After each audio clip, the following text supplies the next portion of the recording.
Liverpool's midfield, Dave, let's talk about that because it's one of those things that we really criticised heavily for the last 2-3 seasons, it feels like. Obviously, we've lost those ageing legs of James Milner, Jordan Henderson, even Fabinho, who looked a bit lethargic last season. And the energy that came from Szoboszlai in particular and McAllister changed the way that they went forward, didn't it? And I felt like it created more opportunities. Even though they hit the target once, it felt like they were kind of a threat on the counter all the time, didn't it, really? Yeah, and I thought there were big positives, particularly Szoboszlai. I thought he looked threatening. Made a couple of really good runs. It was one in the first half, I think, where Salah took the ball off him when he would look like he was going to line up a shot. It was Jota, I think. But, yeah. Weird. Oh, Jota, sorry, yeah. But yeah, it's obviously going to take time for them to gel. That's the main thing for me. It's such a big change in midfield for them. I just feel like they do need a player who's going to go in there and control things and just obviously control the tempo of the game, slow it down when it needs to be slowed down, keep a hold of the ball, recycle possession, because I don't think they're the kind of players that are going to do that. To be honest, obviously they were looking after Lavia, and I don't know whether he's the same that kind of player either, to be honest.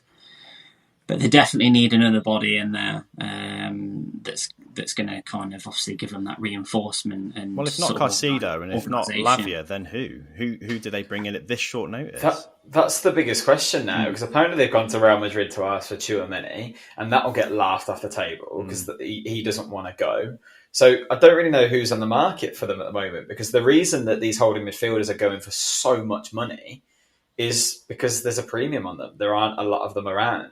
So they dragged their heels over the Bellingham deal when it looked like he kind of wanted to go there and said they couldn't afford it. Then they put in 115 million for Caicedo. So obviously they did have the money, which seems bizarre to me. They missed out on Declan Rice. They didn't go into that race, although I think they probably would have lost that anyway. So now what options do Liverpool have? Because I can't see a player on the market that fills that gap to the same sort of quality that they clearly need. Because they can't just spend the whole season putting Alexis McAllister basically out of position and having him in a holding midfield role. That's such a waste, because he's so dynamic going forward. And that will be a massive problem for them. They'll play teams better than Chelsea on the opening day, if we're honest. This is still a Chelsea team that are finding their feet. So when they come up against the likes of Man City, without that number 6, they'll be in real trouble. And that's the last thing that Liverpool want. They need some consistency there.